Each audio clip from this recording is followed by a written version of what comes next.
ঘুরতে চলে এসেছি পাকশি এবং এখন যেখানে দাঁড়িয়ে আমি ভিডিওটা করছি সেটা হচ্ছে লালন শাহ সেতু। অনেকদিন ধরে ভাবছিলাম এখানে আসব, তো যেই ভাবা সেই কাজ, আজকে হচ্ছে চলে আসলাম হুট করেই এই লালন শাহ সেতুর এবং আশপাশে একটু ঘুরে দেখব। আর ধুলার কারণে একদম ঘোলাটে হয়ে আছে, এত বালি ধুলা চারপাশে উঠছিল। আর এটা হচ্ছে হার্ডিঞ্জ ব্রিজ। আর এই ব্রিজটা দেখতে দেখতে আমি ভাবছিলাম এখন যদি একটা ট্রেন যেত তাহলে দেখতে আরও বেশি ভালো লাগতো। কারা কারা এই সেতুতে এসেছেন এবং ছবি তুলেছেন এবং ঘুরে গেছেন তারা কিন্তু কমেন্ট করতে পারেন। পদ্মা নদীর বুকে এই নৌকাগুলো দেখতে খুবই সুন্দর লাগছিল। আর এটা যদি একটু স্পষ্ট দেখা যেত, একদম ঘোলা ঘোলাটে যদি না হয়ে থাকতো তাহলে দেখতে আরও বেশি সুন্দর লাগতো।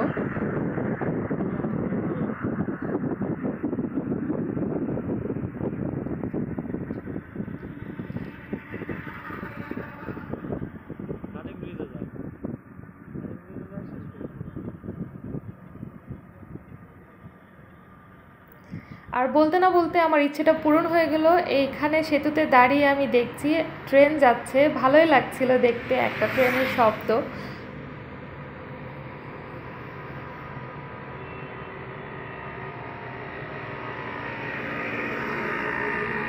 আর এখানে আসার পথটাও খুবই সুন্দর। বাইকে এসেছি তাই আমি আসলে ভিডিওটা করতে পারিনি, কিন্তু যখন থেকে আমি সেটা আসলাম একদম লিচু বাগান দিয়ে দুই পাশ ভরা ছিল, দেখতে খুবই অসাধারণ লাগছিল আসার পথটা। পাকশি, রাশিয়া সব কিছু ঘুরে টুরে চলে এসেছি টেবুনিয়া ফার্মে। যারা পাবনায় থাকেন তারা তো এটা খুব ভালো করেই চেনেন এই জায়গাটা। তো এইখানের ফুচকাটা আমি খাবো, অনেক দিন হয়েছে আমি ফুচকা খাই না, প্রায় 2.5 মাসের মতো হয়েছে আমি ফুচকা খাইনি।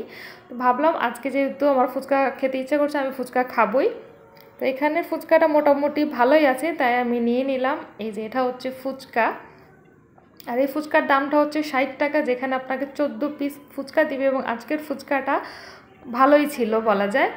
আর এটা নিয়ে আমি এখানে ফুচকা খেয়েছি 2বার, এটা আমার হচ্ছে 2য় বার খাওয়া। এরপরে চলে এসেছি হচ্ছে শহরের দিকে, এবং এই শহরের দিকে এসে এখানে দেখলাম হচ্ছে বইমেলা হচ্ছে। এই জায়গাটার নামটা বা এই চত্বরের নামটা আমি এখন ভুলে গেছি, যারা চিনে থাকেন একটু নামটা আমাকে কমেন্ট করে জানাবেন। তো বইমেলা ঘুরে টুরে এখন আমাদের হচ্ছে বাসায় আমি চলে যাব। ভালোই লাগছে দেখতে। এটা পুরোটা ফেব্রুয়ারি মাস জুড়েই থাকবে এই বইমেলাটা। এতক্ষণ ভিডিও দেখার জন্য ধন্যবাদ সবাইকে। আল্লাহ হাফেজ।